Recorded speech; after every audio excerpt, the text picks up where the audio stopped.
So I always start off with my summary because I talk too long and people have to shut me down. Matter of fact, Doc and whoever's in charge of the time, if you could let me know when we have 20 minutes left, because I'm really going to just say some things that's going to try to get your chat audience and your audience here to really get into some kind of conversations and discussion. Because I am going to talk about, like this year, in terms of the importance of the election. But I'm not talking about Genocide Joe nor Trump, because I'm looking at it from a different identity perspective. So the big important elections for me today are the one that happened in Senegal just recently, the one that's happening in South Africa in the next 2 days. That's right. Y'all got to check this one out, and I'm going to tell you why in a minute. And a number of elections, even in Ghana at the end of the year, there's an election and the current president can't run again. So when we're getting ready to see some movement in the homeland. I don't just want to call it only the motherland. I want to call it the homeland, because unlike most of our scholar experience, I don't like using the word diaspora. It comes from, first of all, a different history. And the problem we're having right now with African people is we often consume what we don't produce. That's right. And produce what we don't consume. So this diaspora thing, I mean, to me, it's Africans at home and Africans abroad. And if we have that kind of perspective, then the way that we will look at this is that we'll see Africa as the homeland, and wherever we are, we're ambassadors of that homeland when we're abroad. But that's only if we have our identity correct. Because as I give you some background, I used to belong, and I still support, an organization called the All African People's Revolutionary Party, which is an organization that's Nkrumah's second political party. People don't know that. They've heard the name, but they don't realize that it's really a Kwame Nkrumah brainchild. And then people gave it life. So I'm going to get into that a little bit because it really is part of my introspection. So what I learned when I was at Temple University, going to finish my PhD after finishing an administrative academic career, I retired from the University of California and then came to Temple to get my PhD and to go and be a revolutionary professor. And it was a perfect place to go. So this is my summary. Let me just tell it to you real quick. I'm going to give the Bali to all generations and organized contributors to these kinds of activities, give somewhat of an introspection, and then talk about what is Pan-Africanism in 2024, because it changes over time. And I want to drive in the theme that the war continues, luta continua. Some of us have got to say that, and the younger generation may not yet know to say it, but they're continuing it in all fronts. And like they are, they're influencing all of humanity with their struggle. So we'll come to that in a minute. But then the 9th Pan-African Congress, which is coming up in Lomé, Togo, that's what I'm really here to share some information with you about. I don't really believe it's the 9th one, but they believe it's the 9th one, and we'll talk briefly about that. And then time to liberate all educational institutions. I just have a small segment of this about that because I believe that our struggle is almost military. Like I said, the soldiers in the military would be the prick point of the needle, but they would insert the kind of cultural institutions that would remove our ability to defend ourselves against these parasites. So we have to understand that that's still going on today. I have a friend also that's in the audience with me, and I'll talk a little bit about that, but Hugh Clark and the Lotus Academy, like MKA Institute, is another one of these independent institutions that serve our people at another level. So we need more, and Hugh is in the audience. He could talk to you more about it later. They're getting ready to celebrate, by the way, their 50th anniversary. So we're moving forward here. And then, like I said, some of the things I say are going to hopefully provoke conversation and discussion, because people love some drama in their YouTubes. So we're going to see what we can do. Okay. So first, let me give to Bali. I would like to give thanks to all our ancestors, to each of us here. Normally, I would pour some water on a plant or something like that, but we need to do it at least spiritually here right now. And we give thanks to the ancestors because they are our base. But we also give thanks to our life contributors, especially those organized to strengthen us in our contemporary challenges to optimize our agential effectiveness. What I learned when I was in the program is that it's all about our people regaining agency. When we were enslaved, they removed our agency. And sometimes we only look at agencies as individuals, you know, but in fact we have collective agency, and that's what we need to strengthen today so that our individual agency is also more effective. And so I want to give thanks to those contributors and organizers that help us there.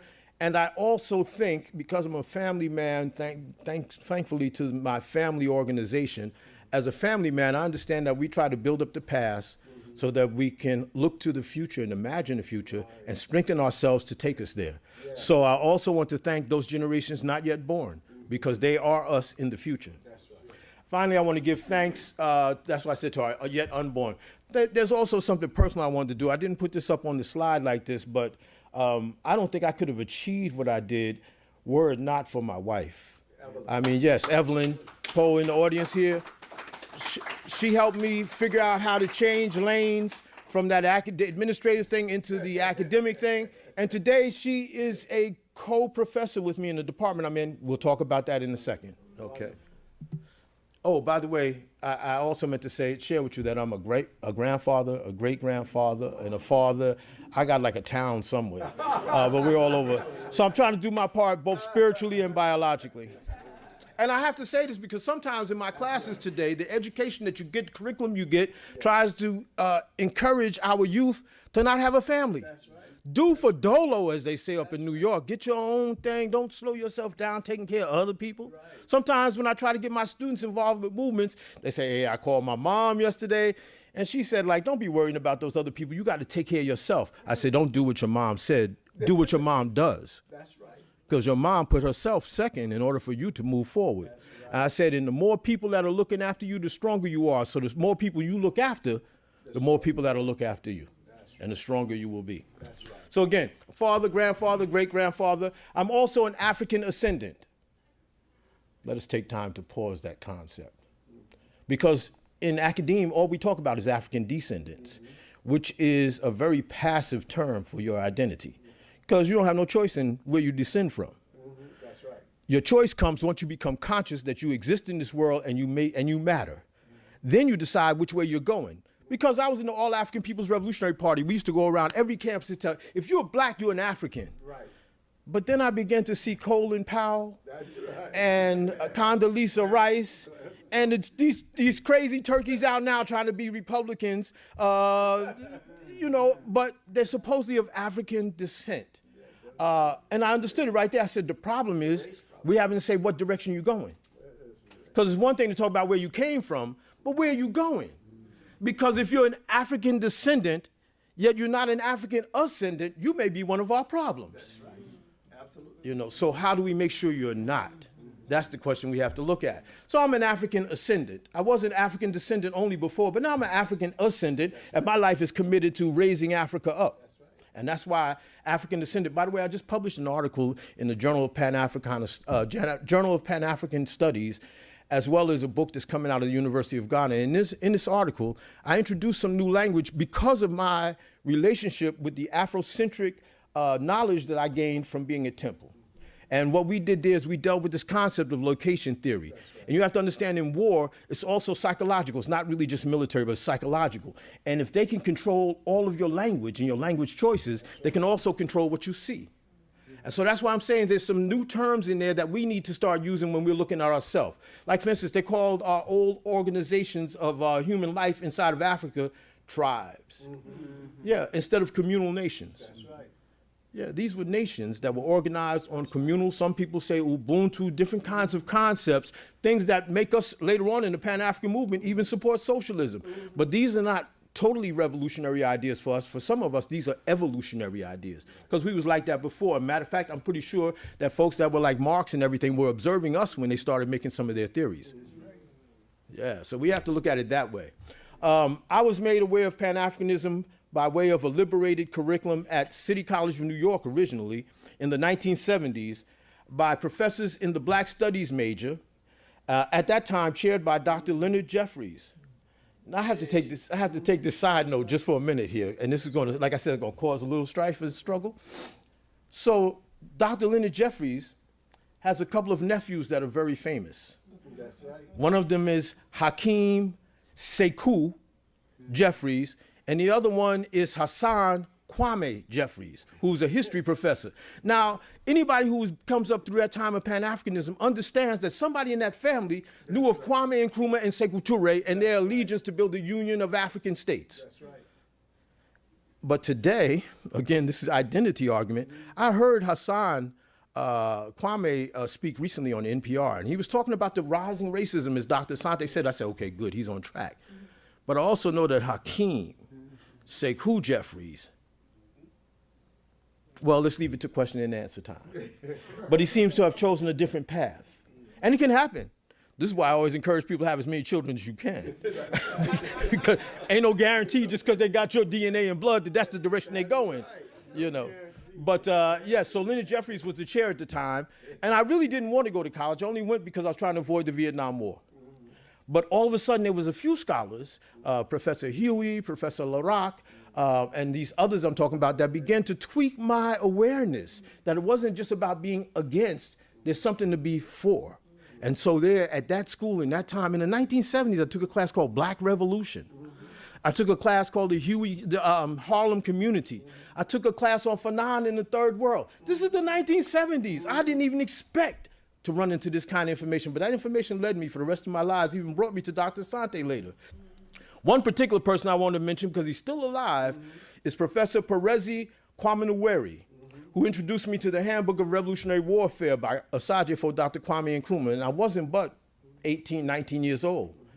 And I'm putting the shot out on TV so that hopefully he can see this. He also used to become he was the ambassador for Uganda. Yeah, and but this brother opened my eyes at that point before I even met Kwame Toure. And in that introspection, of course, Kwame Toure came into my life. I give a special recognition that goes to Kwame Toure, who introduced me to the All-African People's Revolutionary Party. And this is how he did it. He came into a room like this, much more crowded than this, at CCNY's campus. Students in all kinds of mental states when he came in. They began moving tables and putting up a podium. And he said, this land belongs to Native Americans. I'm fighting for Africa. That's my homeland. And I was like, wait a minute. It does belong to the Native Americans. That's right. I knew it, but all those cowboy and Indian movies I had seen when I was young, the Native Americans all got wiped out. And the cowboys were the good guys. They wore the white clothes and they were the good guys. And so recently, just to connect this to the present, students were asking me, why did Joe Biden side with Netanyahu in Israel? And I said, it's one settler colony supporting another settler colony. I said, you don't know you live in a settler colony?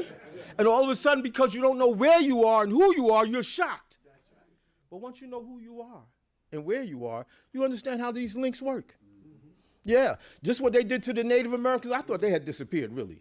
I didn't realize that the Mexicans was Native Americans. That's right. That's right. It seemed like they're coming back to grab all of their stuff. That's right. You know what I'm saying? So you think they worried now about being woke. If they turn around, everybody they see is like a Palestinian. It's coming back to them. So I want to tell you I'm coming from that introspection. Okay. The war continues. Just a small word, but I want to also dedicate this to Kwame Nkrumah, Nelson Mandela, Gaddafi, Marcus Garvey. These people are symbols of people's movements. I don't want to just say that they are all that there is, because no one person can do any of this. They have multitudes of people that supported them. So this is who this is committed to. And in that, I want to just go over a war summary really quick. These are the rules of war. First of all, know who you are. Know what zone you are operating in. I'm gonna come explain each one. Know that the liberation war continues. Know that the strategy and develop the tactics you need. Know that power begins with conception. Fortify Pan-African national power. Let's go back for a minute. Know who you are. This is gonna be a tough year in the United States. Yes. Last time it was this tough to me was the year that Obama ran for president. Oh my goodness, I remember being at a Diop conference saying, Obama, he's just the latest leader on the plantation. And folks was like, oh, that young man, he's a good friend of Molefi Asante, but he's really destroying the mood in the room. And so recently, just to connect it, I hear that President Ruto from Kenya is the first president to meet with the United States government since 2008. I said, well, who was the president in 2008? I said, so the 8 years he was president, nobody from the continent as a president came to the U.S.? So now you could really see. Yeah, but at first you couldn't see because you didn't necessarily know who you were and where you were. Because we were believing this is the land of the free and the home of the brave. We didn't think it could possibly be land of free enterprise and home of the slave. But that's what they were trying to build. But it is the brave, really. I mean, we fought against it in spite of it. I'm going to give you a little bit of Lincoln history in just a second. But know what zone you're operating in. For instance, when I came to Temple University, 1995, it was the hottest liberated zone in the center of an enemy-held territory that I had seen in years. You know what I'm saying? Everybody there was proud to be in the department. They were moving around. Everybody had some activist backgrounds. They was doing things like this and inventing and creating the highest level of Bloom's taxonomy. All was happening right there on that campus. A liberated zone inside of an enemy-held territory. But anybody who follows this enemy that we're fighting knows that they eventually strike back. And some of what you heard today happened similar 20 years ago. In the same department. They come back. But Dr. Asante was smart the second time around. He said, let me give me an institute just in case when they come back, I got a place. You know what I'm saying? And that's what we need. This is what we need. The children that we have, they have to have the same kind of perspective. So the war summary, know what zone you're operating in. I think right now we're seeing that the U.S. is clearly becoming that regular enemy-held zone it had been for the bulk of our history to not only African people, but people of the world. Even some of the poor whites is getting jacked by this. But the bottom line is that the zone we're operating in, they currently control. That is in the U.S., I mean. Which is why I'm going to talk about Africa, because I don't want to just leave you on a bad note. And know that liberation war continues. So the stuff I write about with Kwame Nkrumah talks about the time that these Pan-African conferences and the Garvey movement and a number of other movements that fell with them helped to break the backbone of old-fashioned colonialism. Okay. We thought we won.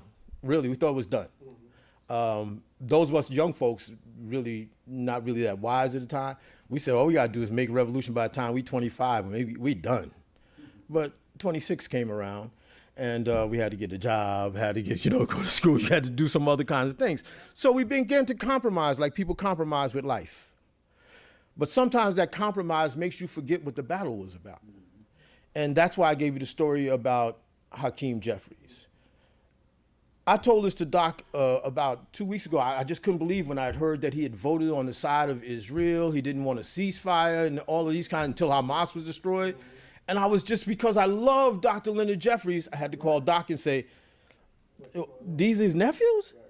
He said, yeah. And so Doc said, well, what would you do? I thought about it.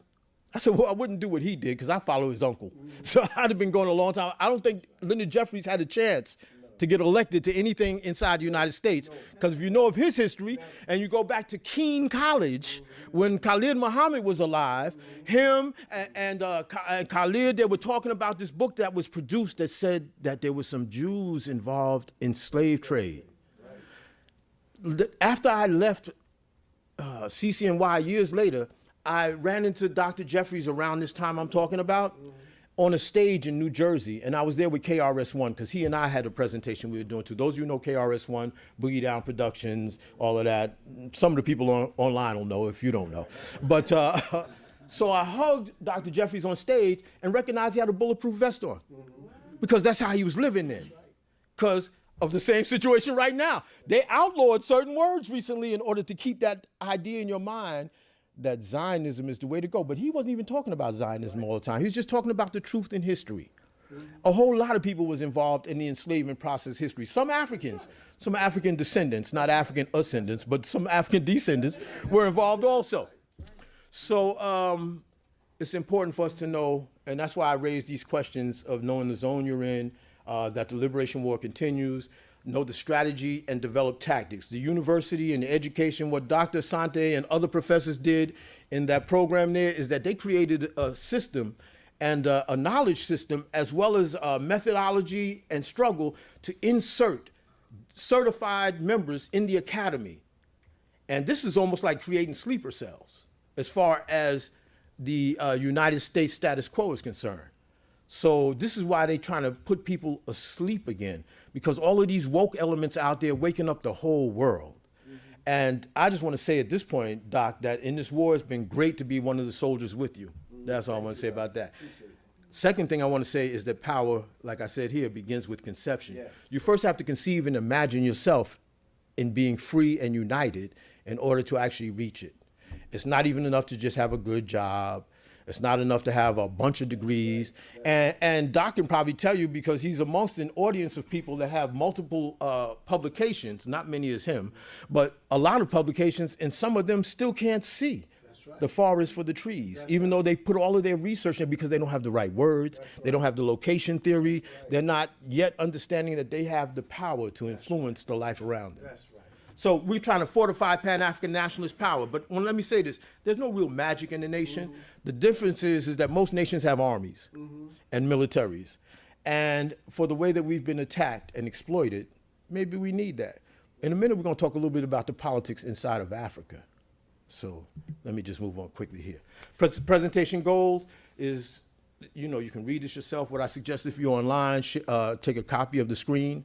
But we want to create productive and nurturing spaces for Pan-African nationalism in educational institutions. That's what my life thrust has been about, and the people I work with, that's been their thrust.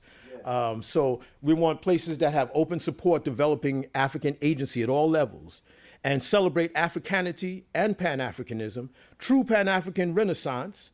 I have to say true because who was it that said this? One of my professors said that, you know, when we talk about Renaissance, Harlem Renaissance, African Renaissance, it's usually the elite that's talking about it because they forgot their people. And Renaissance usually means remembering your people and learning about them again. But true Renaissance is what we need for the strength we used to have, and better than that, and uphold meiotic principles. Okay? So also want us to adapt and project the zonal analysis from African liberation movement to educational institutions. So during the time of Kwame Nkrumah, everything was about freeing the state, freeing the government, getting the national government. Okay, that's okay, but if you study Nkrumah and study some of the others that were with them, and with his organization, the Conventional People's Party, you realize that they were trying to produce and improve all of the institutions within society. They knew it wasn't enough to just have the Congressional House, to just have a flag, to have a song and all of that. You needed institutions. And this is something that we can do now. You don't have to wait till all of the nation states have armies and what have you, but we can build institutions everywhere we are. They empower the people that we work with. So I have just a short, these are the zones that Nkrumah talked about when he talked about revolution. He said there were enemy-held zones, which were anti-African in the way that we're using it. In this case, an enemy-held zone, like Temple's becoming, will be an anti-African academic space. I call it a retarding zone, because especially if you had some freedom and then it's going backwards, it's actually retarding. Contested zone is a multi-centered zone. The U.S. in a way is starting to become a member of a multi-polarized planet, where they were used to being just the only don in the place, the only boss in the place. But those are contested zones. And hopefully Temple will become contested again, especially as soon as some of the alumni come back and bring some noise to the campus. Forwarding zone, an African liberated zone, those zones that are looking to liberate the African personality. And then a liberated zone, like I said, was the department when I came there, is an African Union supported zone. It didn't call itself that, but some of you don't know the history of what happened at Temple at the time I was there working with Molefi Asante. You don't know about the plan of the willing. Dr. Asante, hopefully he'll get his presentation again soon, but he was working with a number of countries that were talking about doing the same thing Nkrumah of Ghana and Modibo Keita of Mali and Sekou Touré of Guinea had done. They were trying to form a union. They weren't trying to wait for the go slow process. They was moving. And of course the enemy struck back. But now, if you want more information on that, you just have to make sure that you request Dr. Asante give you that presentation, because he knows the inside stuff of that. And it's interesting. I'm waiting for him to give it again so I can write that book.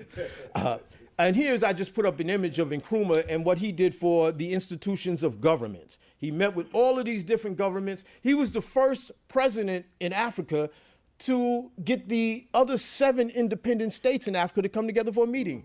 They were independent, but they hadn't thought about, hey, maybe we should meet and try to get powerful. He called a meeting and they came. And right after that, he called a meeting with the people, called the All African People's Conference. And they brought together, and he told the liberation movements, he said, look, before you get your independence, unite now. Because if you wait till you get your independence, you'll get stuck with all of these other issues you got to deal with and everything, and it'll be slower to have unity. And this has been part of the problem. Because what we didn't realize is that it was actually the African unity movement that led the African liberation movement. So we talk about African liberation, but we figure we can talk about it without talking about unity. But if you talk about the African unity movement and you see what happened in the liberation movement for those who were with unity and those who were against it, then you see where your problem began. What is Pan-Africanism today? And the reason I have to say this is because for the scholars who may be watching or who are in the room, when you look at Pan-Africanism, you'll look at Marcus Garvey, you notice that he didn't use the word Pan-Africanism, or the Universal Negro Improvement Association and African Community Leagues didn't use the word Pan-Africanism. But Pan-Africanism today claims Garvey as one of the contributors to the whole sense of global black power.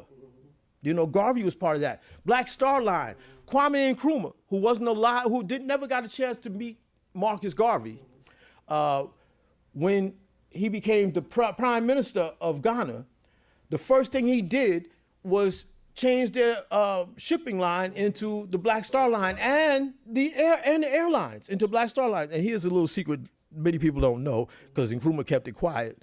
The first 2 ships of the Black Star Line were bought by Israel. They paid for it, trying to get favor with Nkrumah. So when Nkrumah launched it, he didn't mention that they had paid for it. And the ambassador came to see him later and said, why didn't you mention that we helped you purchase a lot? He said, slipped my mind. But at the very next meeting, we're going to talk about it. Nobody ever looks at the second meeting. So, you know. But Nkrumah later, because he was looking out for the interest of the whole African continent as a nation, so to speak, supported the indigenous folks of that land in that area, and even some recent visitors from the Arabian Peninsula, against the Zionist movement. And I'm not doing a presentation on Zionism. I want the MKA Institute to last longer in Germantown. So I'm not this time. I mean, next time, you know, not this time. But I think I've already said enough to get you in trouble. So that's okay. We have no government money. I hear you. Then you're free. But so Pan-Africanism developed. Even before that, there was a Pan-Negro conference. This is why I say it's not really the ninth Pan-African conference. There was a Pan-Negro conference in 1893, 1896. That was in Chicago. There were a number of other conferences, but Pan-Africanism began to pick up things that supported human rights movements along the way, but also recognized that land was power. And who used to tell us that was in the United States? I believe it was Malcolm X that said, you don't know what a revolution is. He said it's about land, it's about power, and it's bloody. Some of you would take it out your mouth if you knew what that revolution was. That's for you guys that's watching this on in some other place, you know. So anyway, Pan-Africanism looked at that. It also looked at developing of states. And at first, we thought we had won the revolution right after Nkrumah and Sékou Touré and Modibo Keïta, but the empire was striking back. We even had Patrice Lumumba signed up to bring the Congo into this United States of Africa. They killed Patrice Lumumba, overthrew Modibo Keïta, and then he later died in jail. They overthrew Nkrumah, and that was such a sad situation, because it was actually while they were overthrowing Nkrumah in Ghana, one of his Lincoln alums was sent to Ghana to make sure things would run right. His name is Franklin Williams. He graduated 2 years after Nkrumah, was important with working with Peace Corps and some other things like that. And Lyndon Johnson sent him to Ghana the year that the coup d'etat happened in Ghana. You know, if you don't know, then you won't know. Which makes my experience at Lincoln kind of like a liberated zone in the enemy-held territory also. We're going to talk about that, though. Okay. So Pan-Africanism today in the 2024 has at least these fundamental elements, at least from my perspective and my experience. It means these 4 things: total liberation of Africa and Africans globally, total unification of Africa and Africans globally, continental-wide socialist organization and mass political and economic control. And by that, if you look at the first two, again, those of you who might be watching this online, screenshot this, because I'm not sure if this slideshow is going to move by itself, but screenshot this, and you'll see that we deal with, when we talk about total liberation, see that? Let me back it up, hold on, and put my glasses on so I can read it. We talk about foreign economic, being liberated from foreign economic, political, psychological, cultural, and military control. At the time of Nkrumah, they were throwing all of those military bases off of out of Africa. And then am I good? I'm okay. Yeah. When Nkrumah was the prime minister and then president, and Convention People Party was running Ghana, they kicked out any foreign bases that they could, and they were even the OAU and all these other organizations said we shouldn't have any foreign military control. But if you look at Africa now, there are so many military bases from so many places. The U.S. has more than 20. And to break some of y'all's hearts, I'll come back to this in a minute. In 2018, when I was in Ghana at the 60th commemoration of the All African Peoples Conference, I was informed that the military base in Accra was the main supply source for the AFRICOM installations in West Africa. Accra, Ghana. You know, Nkrumah was turning over in his grave like a rotisserie. Yes. Anyway, antiquated identities. We have to watch out for those too. Sometimes we always want to go back in the AAPRP. We call these, what did we call these? There was a word for it, but basically when you have an identity that's no longer useful, it tends to cause social practices and problems in social practices, as well as modes of production causing internal disunity and alienation. For instance, if you had an internal elected official, or not even elected, but an internal leader who was willing to sell your youth abroad, this was a problem. That's an antiquated thing we can't let happen again. And I think in that sense, I don't know how many of you saw this recently, again, Dr. Rudo's trip to the United States. I heard him on a YouTube talking about the medium age of his population is 19, and that over 40% of his population is in that age group or something of that nature. And he said, so we have a bulge in that population. He said, he called them human capital. He said, and we're willing to share that human capital with the world. Wow. I said, what year is this? I said, this is the cat that sold us. He said it. Don't go by, because I'm a scholar, so that means don't go by what I said. Go look up him, President William Ruto's presentations, and you'll see he's bragging about it. That's how clueless he is about it. But this is why it's so important to get the right education when you're young. Otherwise, you'll see bad things as good things. And finally, we need to be liberated from scientific technical retardation, since we gave the world science and most of their technical expertise, as well as technique of government. Total unification of Africans, Africa and Africans. So we need an organization of global revolutionary political entity. 2, we need to organize local revolutionary authorities and basic people's committees and congresses throughout Africa, and wherever we are outside of Africa, we need to organize institutes like this in schools. 3rd, we need to have African-wide cultural, political, and military organization. Now, socialist organization. Let me just say what these are without explaining them quick so you can think about it for a minute, okay? In terms of continental-wide socialist organization, production and distribution is oriented for the improvement of the African people, not just to make some business have good stocks and what have you. Promotion of popular planned economy. And 3rd, prevention of capitalist development and eradication of it where it exists. The complaint we have with capitalism is that it's geared toward profit orientation, private profit orientation, not profit for the group, not profit for humanity, but private profit orientation, usually at the expense of the group and of humanity. So for those kinds of systems, they're not helpful for us, and we probably need to be eradicated from them. And then mass political and economic control. This is the part that excites me today. Increase popular access to self-conscious Pan-African culture. And I didn't say this because I'm speaking at the MKA Institute, but some of you may not know this. In the book I wrote, Dr. Asante produced a series of books in his Africa series, and I was the first book in his series. And in that book, I explained that the Pan-Africanism we talk about is Afrocentric, because a lot of times Pan-Africans, people that talk about Pan-Africanism, they just describe the, they just look at the word pan meaning all Africans, and that's all it is. But in that case, you could look at some prisoners and say that they're Pan-African. So that's not what we mean when we say Pan-African. We're not using it as an adjective term. We're using it as a noun of a movement that's looking to figure out how to optimize the agency of African people. That's all, and that's really what the movement, that's really what Pan-Africanism is. It'll change as time comes, but the question is, how do we optimize this agency? And anybody who studies our history will understand that we were already creating societies with a Pan-African strain in their build. Like if you think about Kemet. Kemet had 44 nomes. I mean, these scholars now call them nomes, but we might call them smaller nations.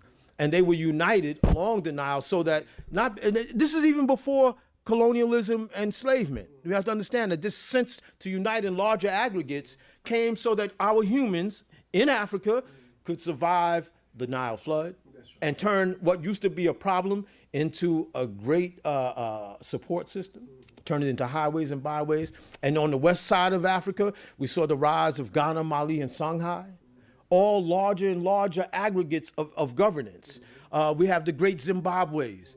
We have the Empire of the Congo. We even have the Kiswahili states. So we've been moving to this larger thing, and if we didn't get interrupted by external parasites, we might have achieved it and been one of the world powers we talk about today. We're moving in that direction.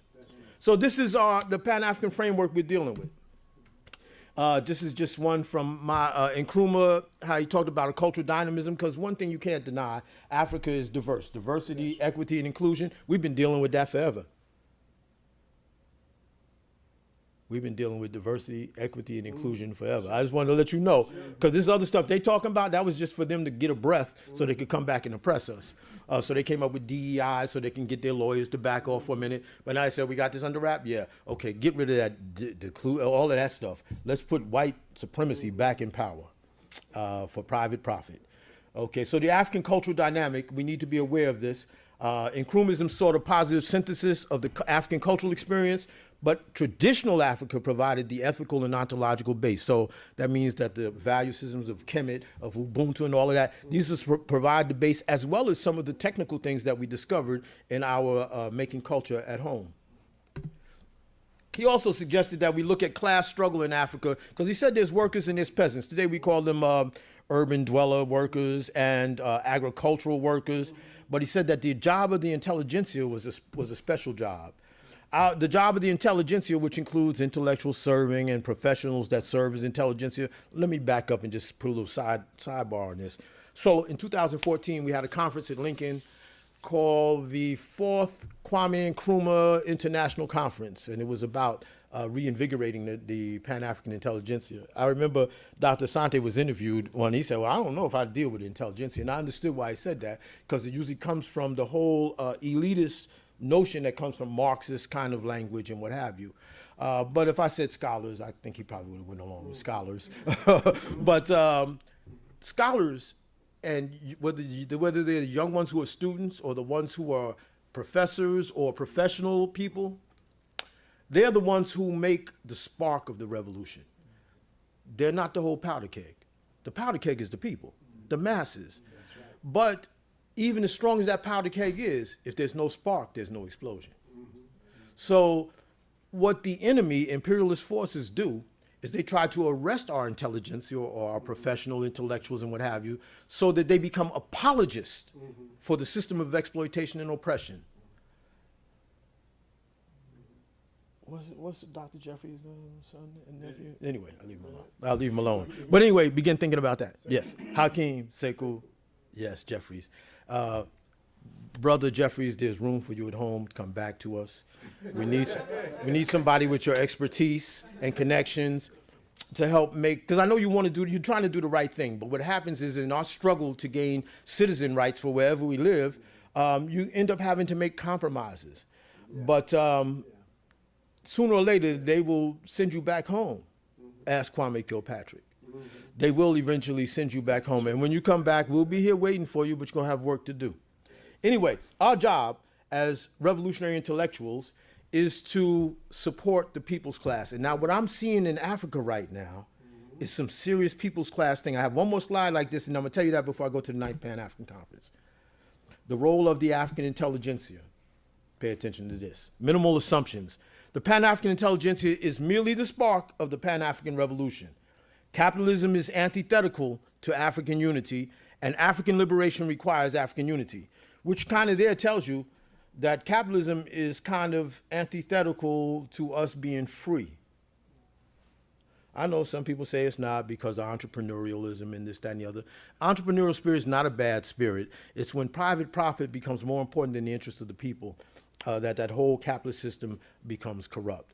And if you read, I like a classical book called Capitalism and Slavery, a good one by Eric Williams. Read that, and you'll see how even the slavery, racism, and the white supremacy, the specific form of white supremacy that developed from slavery came into existence as a result of this capitalist relationship. So now we'll get a little closer to the conference.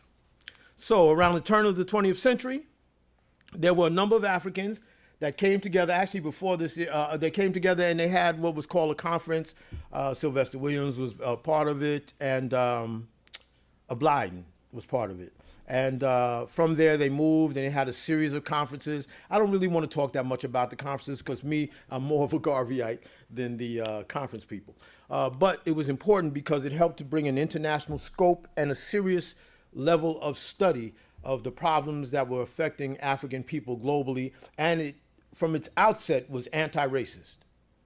Okay, so from the beginning of any kind of conference we had dealing with Pan-Africanism, it was an anti-racist kind of situation. And here I just threw up a couple pictures for those that are saving screenshots, especially this one because this is the fourth Pan-African Conference. And the reason why I think it's important is because the pictures you see before this usually have like one woman in it, a second woman. But here we see that, in fact, these women had to get Du Bois back on his task to have these conferences. Otherwise, these conferences might have stopped. Yeah, they paid for it. Yeah, they pay for it, and my wife, who teaches women of the Pan-African movement on our campus, has even given me some more information about letters and communications that they had with telling Du Bois, look, dude, you got to get on your task, you know. But that's why I wanted to show you that picture. So whoever watches, you can find them online. And then, of course, the one that's best known is the one that's called the 5th Pan-African Conference, but it really ain't the 5th. We should stop enumerating these conferences. But nevertheless, it's called the 5th Pan-African Conference. It was in Manchester, England in 1945. Okay, it was a very important one because it was at the end of what they call World War II, which we usually call the European Gang War. And it was at the end of it, and we really can't call it just the European Gang War because they had us do most of the fighting on both sides. But what happens is at the end of that war, there was a labor movement and a bunch of things going on inside of Europe. And the Pan-Africanists took an advantage of that time and that gathering to have a conference to declare their plan for what they want to do to go back to Africa and liberate Africa. And so this is what Nkrumah and Padmore and all of them, they were at this conference and they were plotting and planning to get this whole movement going on. And then some folks asked Nkrumah to come back and work inside of Ghana as a grand propagandist. And he did, and he organized the youth, like we saw in that, and they became the spark to the revolution, and they finally kicked the British out. Oh, it was a happy day. And Nkrumah said, as they kicked them out, he said, you know, our independence is meaningless unless it's linked up to the entire African continent. And folks were like, oh, we agree. What? He gonna spend our budget? Yeah, and then he started spending the budget, bringing the Pan-Africanist Congress out of Azania, bringing ZANU out of Zimbabwe, bringing all kinds of organizations to train inside of Ghana. And guess what? He took the weapons that they were procuring for these revolutionaries, and he stored them in the slave dungeons. Finally, they did something good in the slave dungeons, stored the weapons there. But it was an important movement, and at that time, Pan-Africanism was developing along these lines. So, to jump a few decades away, the United Nations came up with the, was it the United Nations or African Union? One of them with the decade of African descendants. Okay, that's what's going on. Whether it's the UN or the AU is not the instrumental part of this. But the bottom line is that we're at the last year of the so-called decade of African descendants. Now, I already gave you my sense on what I think about African descendancy, African ascendancy. It's time, huh? Yeah, okay. The doc, you're supposed to let him stop me. Tell me, shut up, sit down. Okay, here we go. So this ninth Pan-African Congress is, and the reason why I know about this Congress, because you already see I have problems with the numbering of it, is one of the colleagues in my department is connected directly to this. He's a well-known journalist named Gervais Lagoke Nyaka, and he's from Cote d'Ivoire. And they reached out to him, Togo reached out to him, especially the foreign minister of Togo, to be the chairperson of the scientific committee for this conference. And since he's in the department with me, he said, hey, I know where a group of Pan-Africanists are. And he starts working with us. And so we went to Mali just this past semester to actually deal with some of the preparatory conferences. They have 6 preparatory conferences leading up to the one that's going to be in Togo. The one I attended was in Mali. I don't know how well versed you are with what's going on with Mali, Niger, and Burkina Faso. But it was a great experience. I mean, I've been to like 2 places that was like outlawed by the US in my life. Most people go to Cuba. I went to Libya when Gaddafi was alive, and I went to Mali after the coup d'etat. And so the US was saying, we can't deal with you guys. Yeah. But that's the only way you find out stuff. You know what I'm saying? So I went to that preparatory conference. There were 6 of them altogether. Actually, so far there have been 5. The 6th one is coming in August. You've been getting emails, I think, yeah. And it's going to be in Brazil. So there was one in South Africa, one in Morocco. The one I went to was in Mali. I think the East African one is still due also. So there'll be Brazil and there'll be one in East Africa. Let me go through this quick. To find out what the expectations are for this conference, I would suggest that you go online and Google 9th, like a 9th, Pan-African Conference, or Pan-African Congress. And it will take you to the page in English and French where you can look at what the objectives are and also how to possibly go if you want to go to the one in Togo. Okay, so let me just move here to the end of this because even though I think that Pan-African Conference is important, I think this is important for us to see also. Time to liberate all educational institutions. At Lincoln University, this is time to celebrate. This is you are the first published group to hear this information that our Pan-Africana Studies program is finally a department starting in July. That's major. We're getting ready to make all the kind of deals we can while we are a small liberated space inside of an enemy-held territory. We want to talk to Lotus Academy. We want to talk to all the other African-centered schools to maybe get their teachers to take some classes with us. We want to hook up with every MKA institute. What's Mark's down there? The Uncle Bobby something? Yeah, all of that. We want to connect up to see if this is a place you want to send your children to or some place you want to come and give presentations to.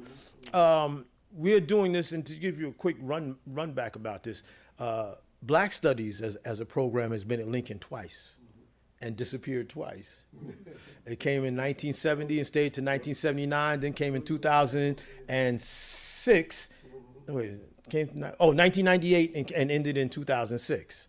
Because Lincoln really was rather Machiavellian how they used Black power. Black Studies. When they saw that the students was hyped and was ready to do something, they said, here's Black Studies.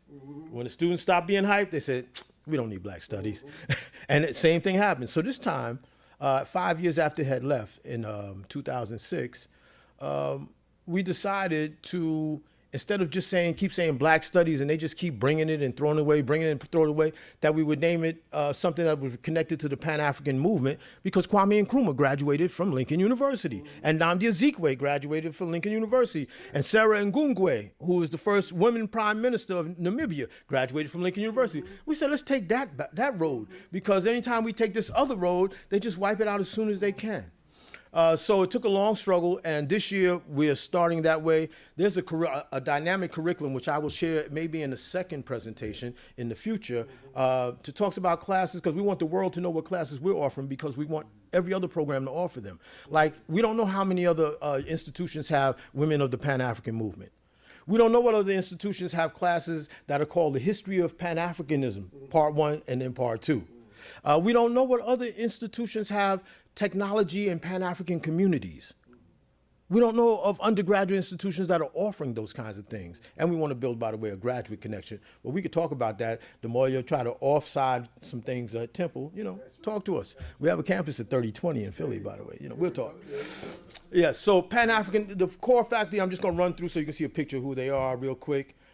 This is the names of them. This is me. All right. Yeah, and this is Naka, who is the one who right now is in Senegal. Got that Senegal look. Dr. Jordan Denson, who graduated from Temple University also. He's there as a tenure track professor. And then there's Professor Evelyn Poe over there, who helps us out. And she has an administrative and academic background, so it makes us stronger. Beautiful. And so what I want to do is thank you for your attention, and let's deal with some questions about what's going on. Thank you. Thank you, Doc. I want to talk too long.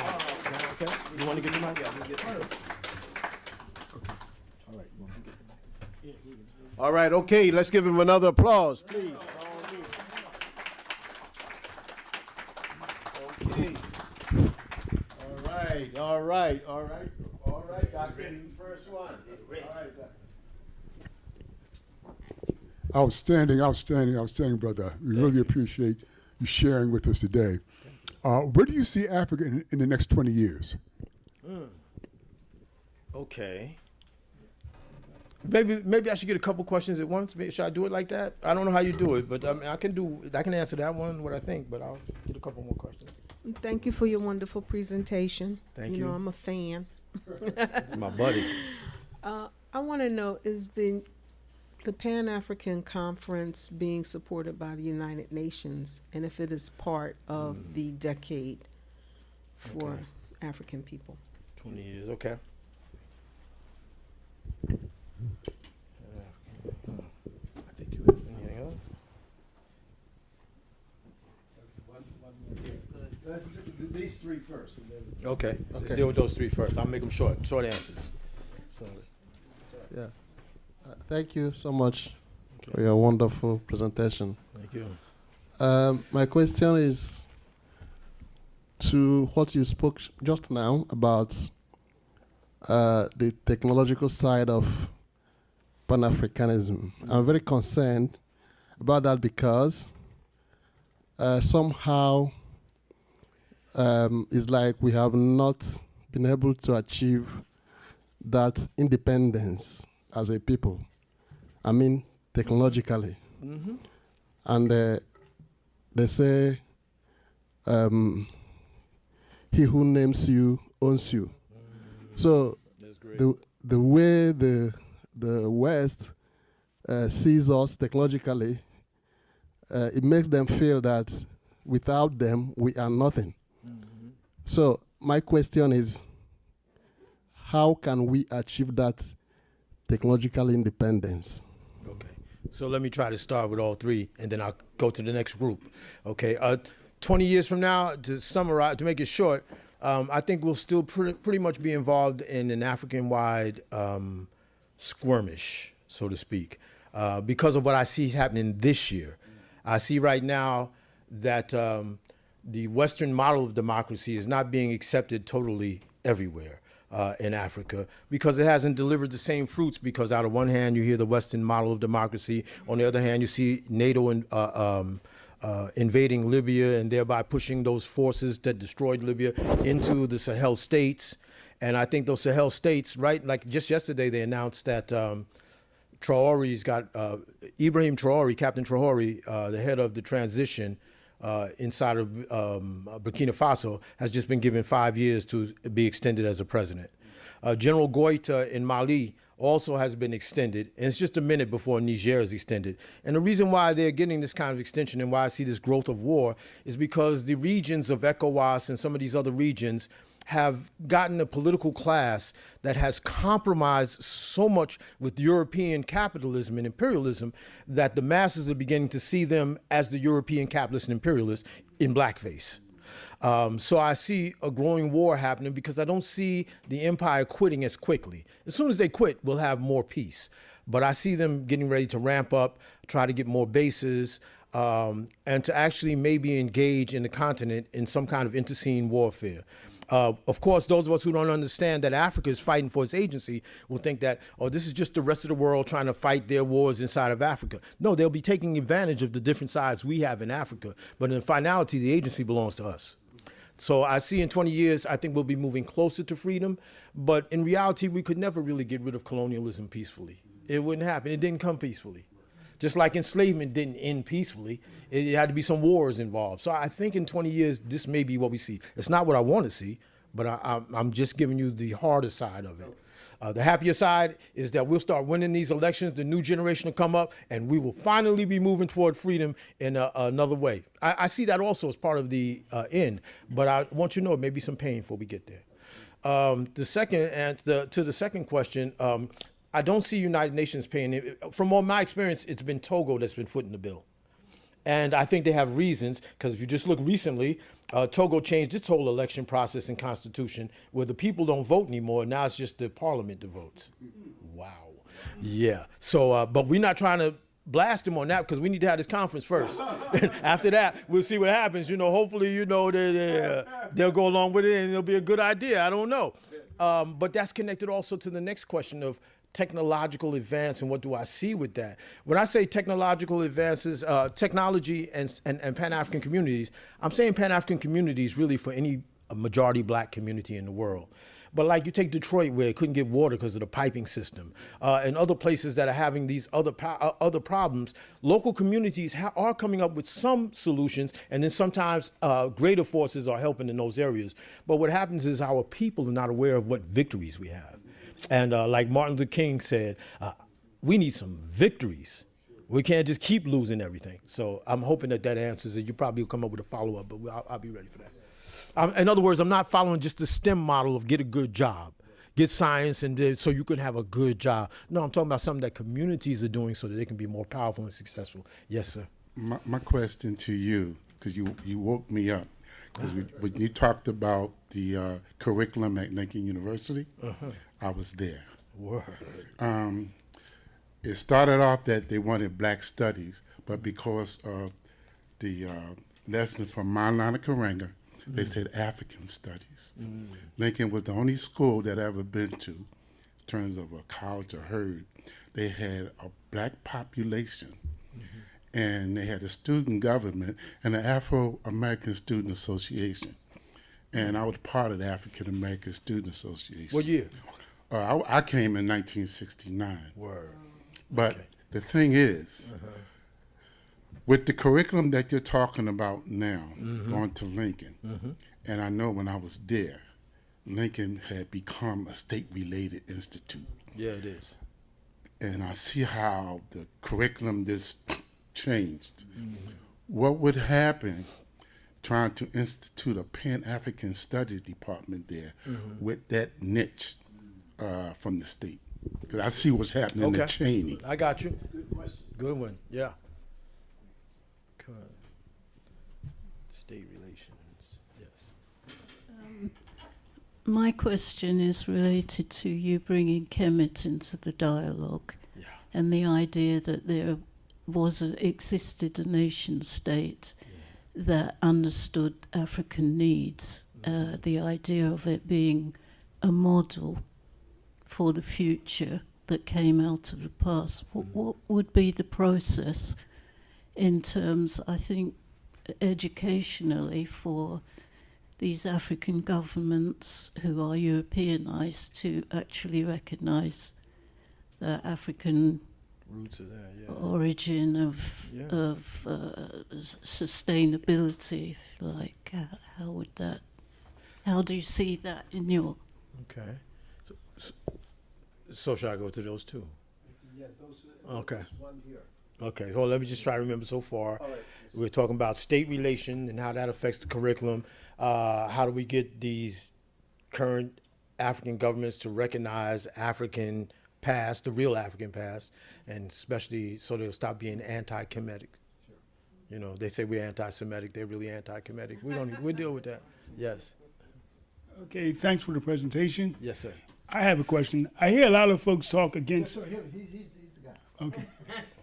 I hear a lot of folks talk against capitalism. Yeah. Does that mean that the average Joe or Samuel, should we not buy stocks, 401k agreements? I'll share with you. Yeah, actually, the average Joe can't do nothing but swim in the sea that's there, and right now the sea we're in, where you're living, it's not this. It's a capitalist system. So you have to figure out how to compromise the best you can to survive. And I'm sorry, I'm going backwards with this one. I'll get to all of you. So I'm saying, yeah, for the meanwhile, you have to play along to get along. But capitalism has this slogan that one of my children say, because they know it well. They say capitalism's slogan is, what's it? Get down with us or lay down, because we're taking you out. So as an average person, you're only as strong as your group. And right now, our group has not yet defeated capitalism. We don't have a working model that we've used and that has completely defeated it. But we have a value system that stands opposed to the value system of capitalism.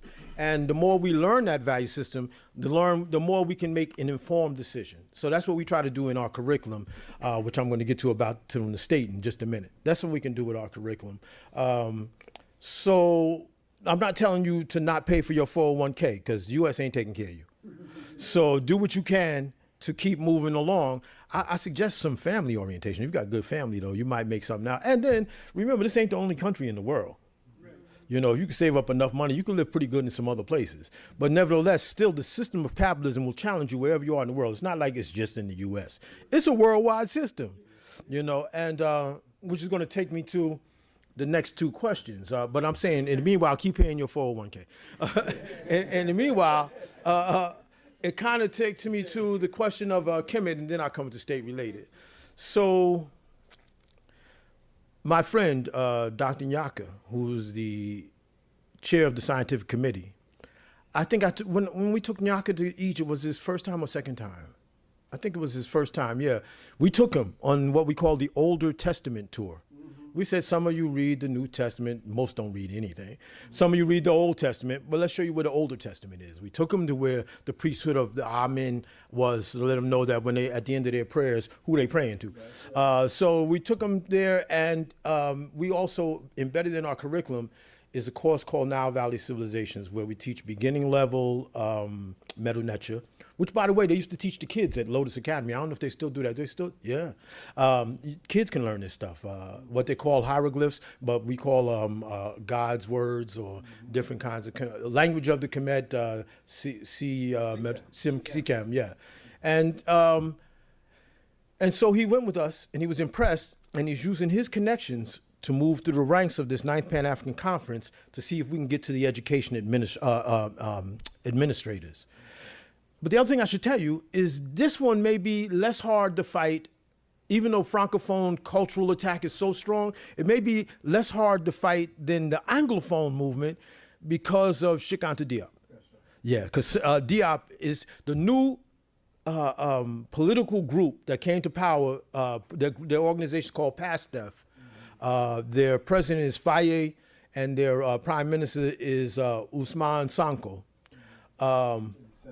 In Senegal are Diopians. They claim to be Diopians. So we're going to see how much that's real. And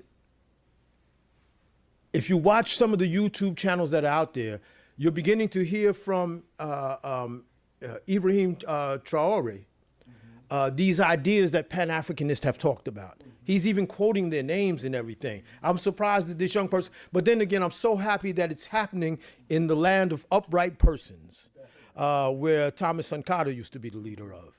So it's almost like Sankara came back through this young person, and the forces are there. And there's already been 9 attempts on his life, by the way.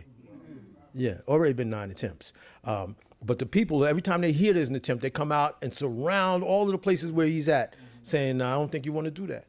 And they're youngsters. So remember the image that the United States have of young black men? They're gangsters, they're problems and this, that, and the other. That's who's coming to power in Africa. You know, them and the women, the young women, who seem to be more militant than the guys. So that's my sense, that if the leaders don't follow that way, they'll run over the leaders. It'll happen, I think. So that's the best hope. But we do have a plan.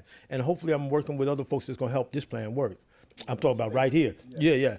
And the last thing about state related, Oh, this is so interesting. Yes, the only real advantage of being at Lincoln, they don't really care. They care about Harvard, Howard, Temple. They like Lincoln? I don't know. We'll get to them. But hopefully by the time they get to us, it's too late. You've seen all of these student rebellions on these different campuses against Israel's treatment of Palestine and all that. Our students had a whole wall of consciousness. A whole wall of consciousness dealing with Palestine. These are students. We ain't telling them what to do. They did it. I mean, the few that are in our program really were part of it. But they put up these flyers all over a wall. They just took over a wall in one building and just made a whole wall of consciousness. And the students were actually getting educated by it. But because of that state relationship, the Board of Trustees on the day of graduation was there. Now, you know, our Board of Trustees, the head of our Board of Trustees is our president. Well, is the chairperson of the Board of Trustees. But also one of the members of our state-related Board of Trustees is the governor. And you know his position on Israel, or do you? Yeah, well, as soon as they had the Israel thing, he was out there with the Zionists also. We got to get to Hamas, they're the problem. But he's also one of the Board of Trustee members who has to decide what happens at Lincoln. So the day the Board of Trustees meeting was a day before graduations, thereabout. The wall had been safe. Nobody had complained. But the day before, it was taken down. Oh, the students was getting ready to tear it up after that because they had been able to avoid the Harvard, this, that, and the other, and they had professors that wasn't really giving them beef about it. So they did that, but then our valedictorian from Ghana got up and gave a presentation talking about how Lincoln needs to improve itself academically and stand with other students across the nation about this, that. So it was a good outcome. But you're right. There is a problem if we become totally dependent just on state-related income. So I'm looking at my brother. So we're going to be connected to all these other institutions and try to find monies where we can and keep our bags packed, because we've learned that if you're a liberated zone in enemy-held territory, you better be ready to move when you got to move. We want to see if we have a couple of questions from online. You do. We have Kwambinati Atuli who asks, why doesn't the African American community have a king? We have Zizwe Poe who asks, are you going to be attending the PAC? If so, is it strategic? And what do you think you could achieve there? If not, why not? And he also asked, perhaps you gave a definition of Pan-Africanism. Do you imagine that that's going to be announced at Advanced. because conference? I think he means at the conference. Yeah. For the second one first, yes, I intend to go. We intend to take some students and to advance this more succinct definition of Pan-Africanism with them. But a lot of people already share that advanced definition. And what was the last part of his question there? He was asking if, are you going to be attending the PAC, so is it strategic, and what do you think you could achieve there? Yes. The best thing I think we can achieve is the connections for activist intellectuals that want to help infuse these educational institutions around the world. And that's what our game plan is. That's why we're going. We're not really just trying to rub shoulders and elbows with everybody and say we was at the conference and take the big pictures, you know. That's not really our main purpose. Our main purpose is to organize. Organize. That determines everything. And about the king thing, I don't know. I'm not the king. I just came to teach. What are we here to teach? I thought we were supposed to, you know, that's what. So I'm not really on the king tip. I don't know if African Americans want a king or if we in fact have them. Maybe we have a number of them. I don't know. But do they have kingdoms is the question. That's right. Thank you again. Let's give him Thank you. Wow, this has been fantastic.